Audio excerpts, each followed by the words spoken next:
मैं एनसी शर्मा आप सभी का स्वागत करता हूं अपने YouTube चैनल स्टार स्टडी 99 के ऊपर।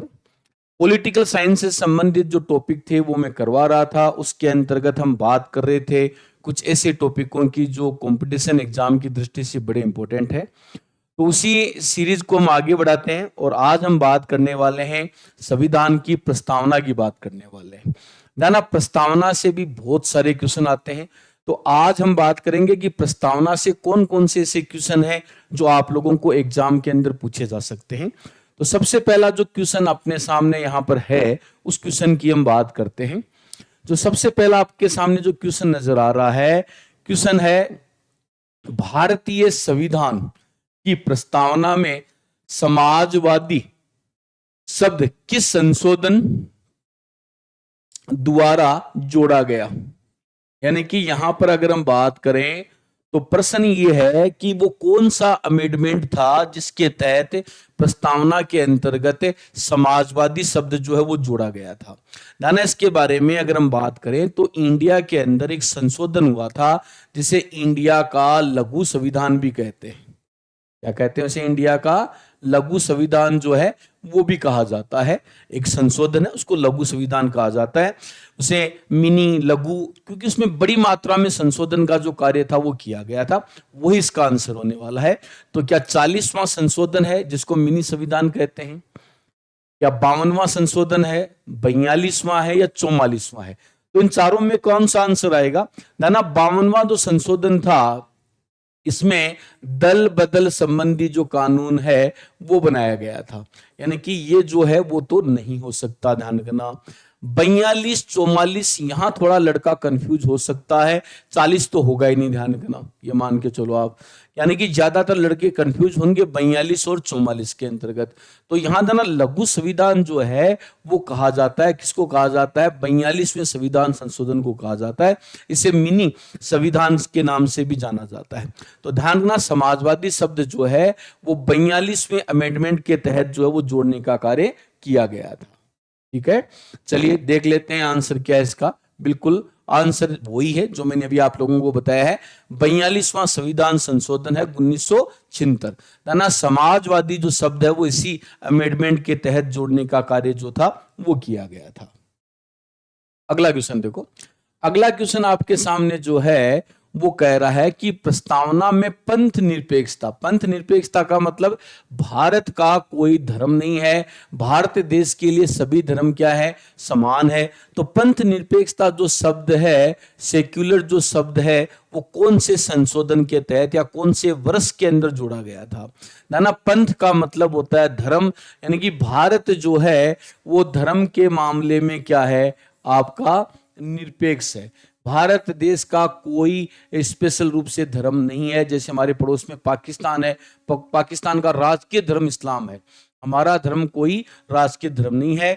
तो ध्यान रखना ये 1946 के अंदर, 1946 के अंदर कौन से संशोधन द्वारा? आपका जो 42वां संविधान जो संशोधन हुआ था उसी संशोधन के तहत इसको जोड़ने का कार्य जो है वो किया गया था।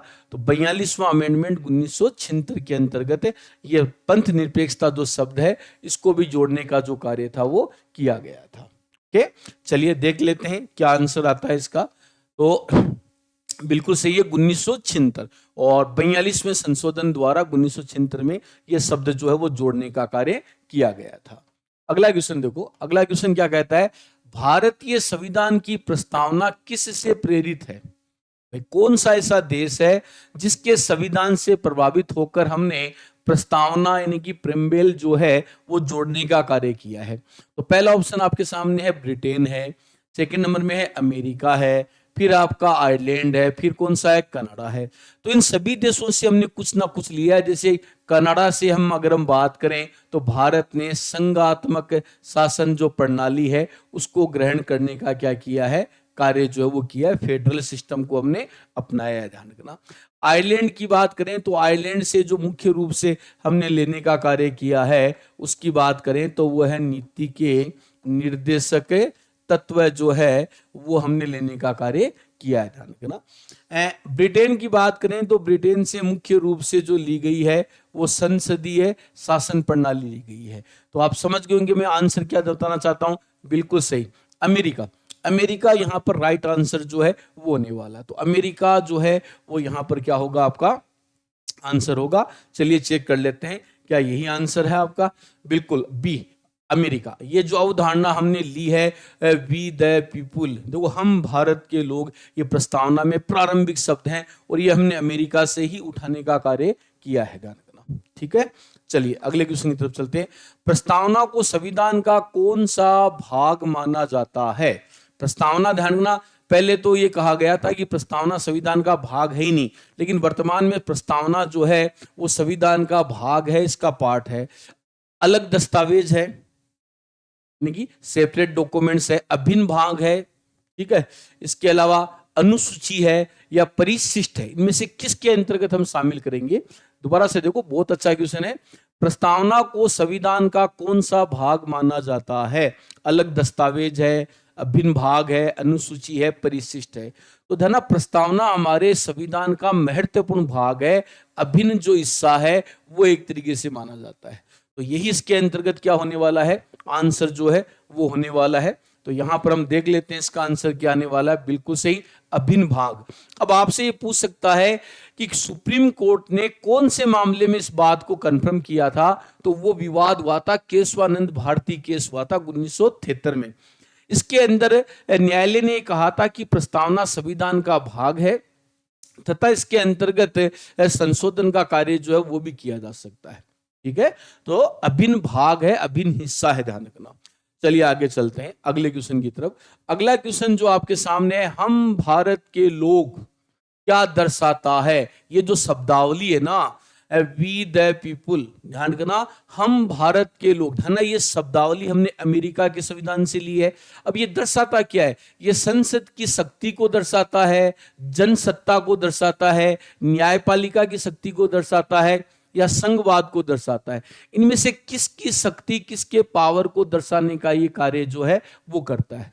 तो यहां ध्यान रखना, आप लोगों को बता दूं, हम भारत के लोग यानी कि जनसत्ता, पब्लिक जो है ना, पब्लिक जो है उसकी सत्ता अपने देश के अंदर है, इसको दर्शाने का कार्य यहां पर किया गया। तो जनसत्ता जो है वो इसके अंदर क्या होने वाला है, राइट आंसर होने वाला है। और यहां पर इसको हम चेक कर लेते हैं, बिल्कुल सही है, बी जनसत्ता जो है इसके अंदर क्या होने वाला है, आपका राइट आंसर जो है वो होने वाला है।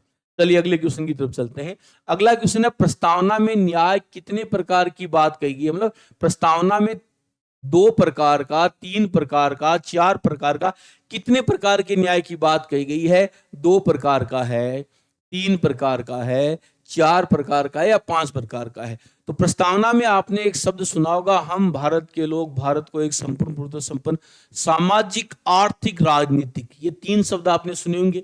यानी कि यहां पर जो आंसर आएगा, राइट आंसर क्या होगा? बी राइट आंसर होगा ना। 3 जो है, 3 प्रकार के न्याय की बात जो है वो प्रस्तावना के अंतर्गत की गई है। चलिए इसको भी देख लेते हैं, क्या मैं सही बोल रहा हूं या गलत है। बिल्कुल 3 प्रकार की, ध्यान, इसमें सामाजिक आ गया आपका। यहां पर अगर हम बात करें तो इसके अंतर्गत 3 प्रकार की जो है वो बात कही गई है कि 3 प्रकार का जो है वो है जो समानता है। पहला कौन सा आपका? सामाजिक है, आर्थिक है और राजनीतिक। तो 3 प्रकार के न्याय की बात जो है वो कही गई है। तो बी आंसर जो है वो बिल्कुल राइट आंसर है। प्रस्तावना में 3 प्रकार के न्याय की बात का उल्लेख जो है वो किया गया है।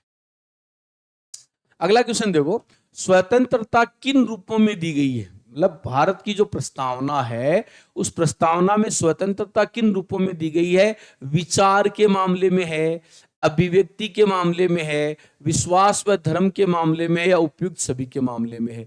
तो आप प्रस्तावना को जब पढ़ोगे तो आप ये पाओगे कि प्रस्तावना में इन सभी प्रकार की स्वतंत्रता का उल्लेख किया गया। उसमें ये कहा गया है कि आपको विचारों की स्वतंत्रता है, आपको अपने अभिव्यक्ति, प्रेस वगैरह की स्वतंत्रता भी इसी में आ जाती है, ध्यान, आपको अपने धर्म को मानने की पूरी पूरी स्वतंत्रता है। तो यहां पर जो राइट आंसर होगा वो क्या होगा? आपका डी जो है वो राइट आंसर होगा, ठीक है। चलिए अगले क्वेश्चन की तरफ चलते हैं, उससे पहले देख लेते हैं कि क्या इसका राइट आंसर है। बिल्कुल डी राइट आंसर है। तीनों प्रकार की, ध्यान रखना, स्वतंत्रता जो है वो दी गई। 3 से 4 प्रकार की स्वतंत्रता का उल्लेख जो है वो किया गया था इसके अंतर्गत, अगर हम बात करें तो।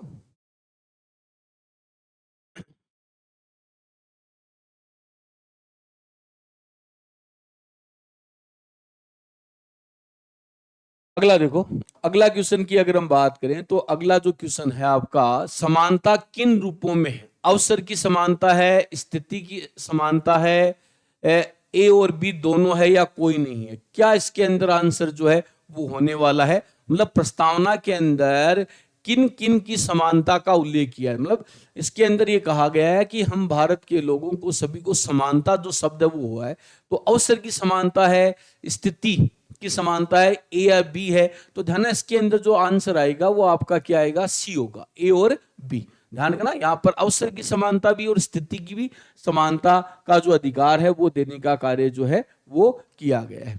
तो अवसर व स्थिति दोनों की, अवसर व स्थिति दोनों की जो समानता है उसका जो अधिकार है वो प्रदान करने का कार्य जो है वो किया गया है।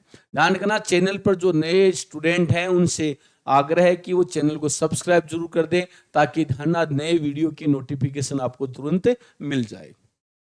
चलिए अगले क्वेश्चन की तरफ चलते हैं।